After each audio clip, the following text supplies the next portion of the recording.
Hello, my name's Ian Seeger from Pilot Career News. On the 6th and 7th of November, we held our very first virtual edition of Pilot Careers Live.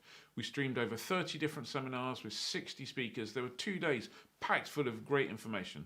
Of course, we recorded everything, and you're about to watch one of the videos from the event.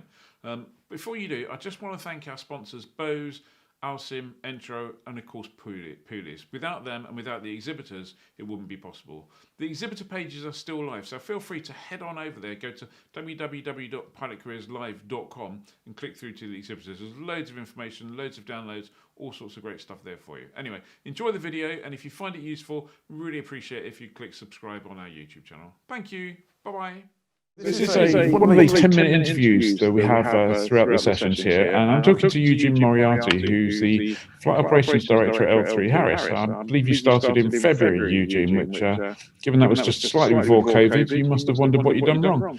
Anyway, moving on from that, let's chat about training options. I wonder if you could talk us through your views on training options. Yeah, no, it's certainly been a baptism of fire for me since my introduction. So it's been an interesting period.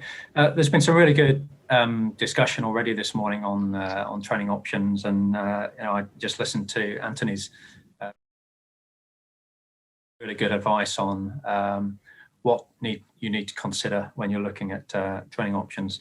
In the panel discussion this morning, we touched on integrated and modular a fair amount actually, and I thought it's probably worthwhile sort of expanding on those different routes and what may or may not be suitable for individuals looking to follow a career in aviation in pilot training. So probably worthwhile just setting out what those two profiles mean, just for those who may not be that familiar.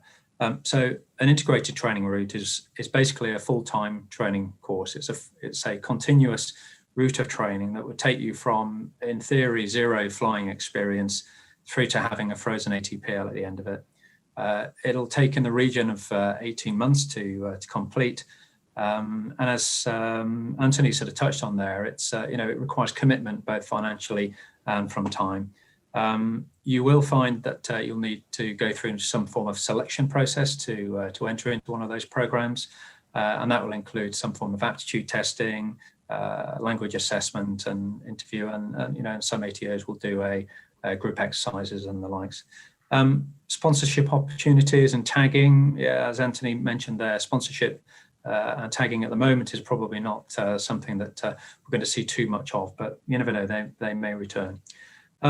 A modular program is one which, as the name suggests, allows you to split up your training into different modules, namely PPL to start with, hours building to gain the required hours to move into the next stages for your CPL and IR. You need to do your ATPL exams, and then your CPL and IR, and then finally multi-crew cooperation training. So, and each of those modules can be delivered and split up and separated. So both of them at the end of it give you a frozen ATPL. So the end result is the same. The route to get there is subtly different. And there are pros and cons to each of these routes and things that you need to consider to get you to that point. So I could ask you a quick question about the integrated. How is that working with COVID? Is that similar to the school and university situations? Yeah, so we've worked really hard in the COVID environment to make sure we've got a COVID safe position. And I know I'm speaking on behalf of L3Harris here, but other ATOs are doing the same thing. So we've looked at the circumstances, and we put in place robust measures and mitigation around COVID and procedures that allow us to continue operating. Even in the increased restrictions that we face under the current position in the UK, we're still able to continue operating, and the UK government have specifically permitted commercial training organisations to continue professional pilot training. And we're confident that we've got very robust measures in place, using things like bubbling of cadets into groups with instructors, specific instructors, accommodation. We often use university type accommodation and bubbling within those within the universities. And I've had some really positive feedback from the cadets that we have in training when I've spoken to them about the procedures we have in place and their confidence in that and their ability to continue training. Clearly some people will be more nervous than others, and clearly we respect that. So the modular system, I believe there are some time limitations that are linked to the ground school exams. So I think once you've taken your final exam, you have something like 3 years in which to get your CPLRAR. Is that correct? Time limit that is associated with that. Ahead of that, of course, you can do your PPL and your hours building. But from the point of your final ATPL exam, you have 36 months in which time you should have completed the rest of your training and be in a position to apply for your license.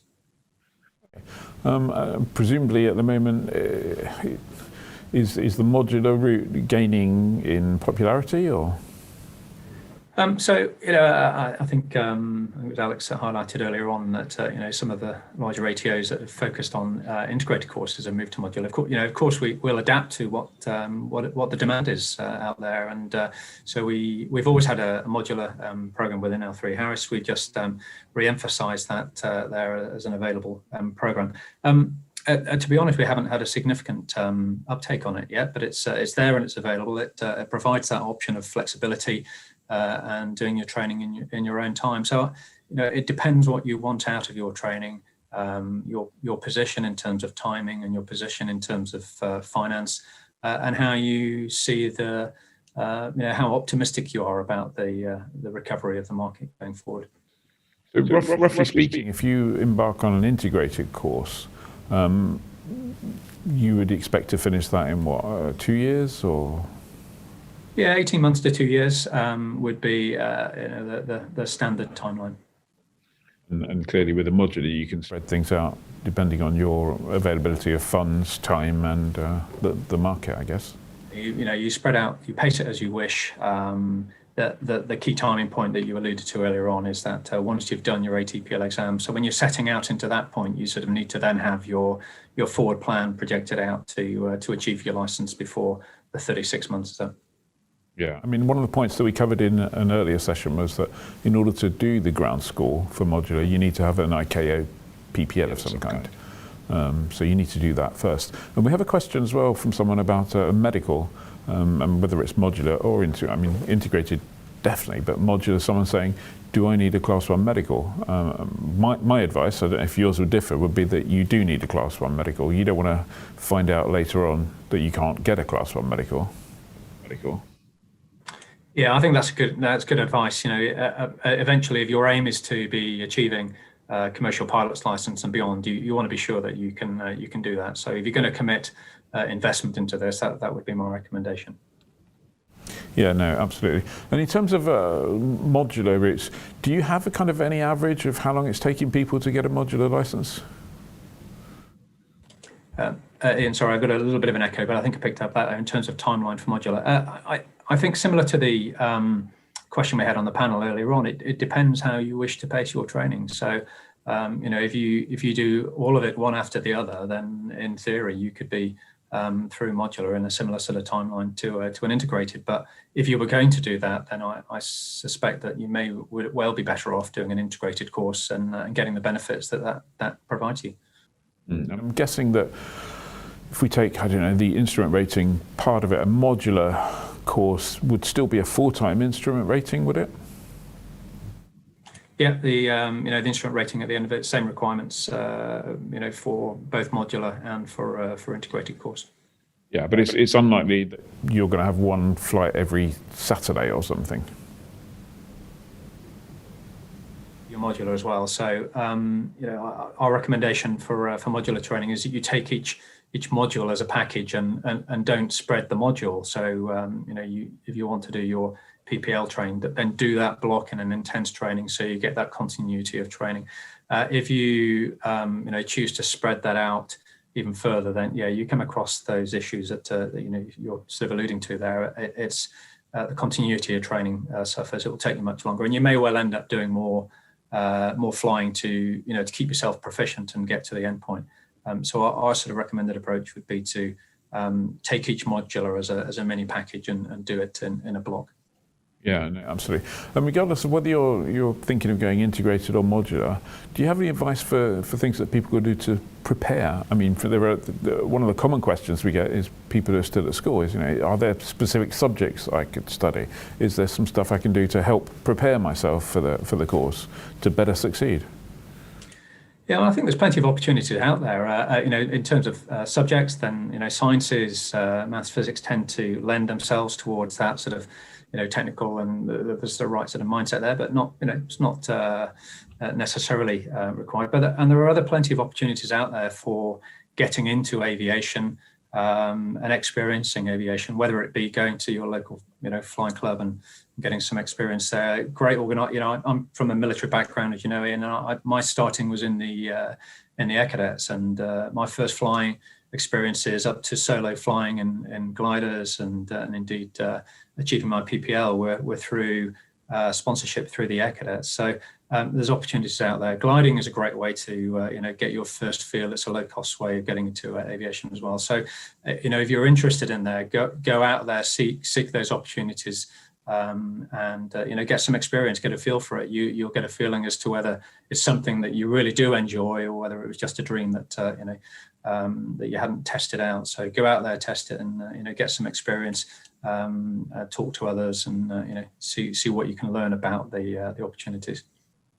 Okay, thank you. One last thing, a question that we've had regarding the integrated course. I mean, everyone understands, well, many people understand the modular course, which you break down into modules. So if you turn up on day one of an integrated course, can you expect the ground training first? How will you progress through those 18 months, 2 years? Yeah, so you start with the ground training on integrated course. So ATPL theory in a classroom environment. It's around 6 months to get through that training, and then you may then move ready with your ATPL not license, sorry, with your technical subjects covered and your exams covered, and then you're into the flight training phase, and we certainly for our integrated course, you'll run through. You don't achieve a PPL in this, but you do all the similar sort of training through foundation training on single engine aircraft, first solo into cross-country navigation and instrument flying and so forth. Then before moving into the multi-engine environment, up to CPL, CPL-IR, and then within the integrated program also is the move into the full mission simulator environment, and the MCC or AQC, the airline qualification, ready to go to an airline with your license in hand. So it's a fully integrated course all the way through, starting with ground school, ending in license issue. Fantastic. Well, thank you very much. Our 10 minutes are up, I believe. May have even been 12. Thank you for your input, and I believe we're seeing you once more, are we, at some stage? I'll sign in for the question and answer panel, yeah. Fantastic. Thank you very much, Eugene. Talk to you soon.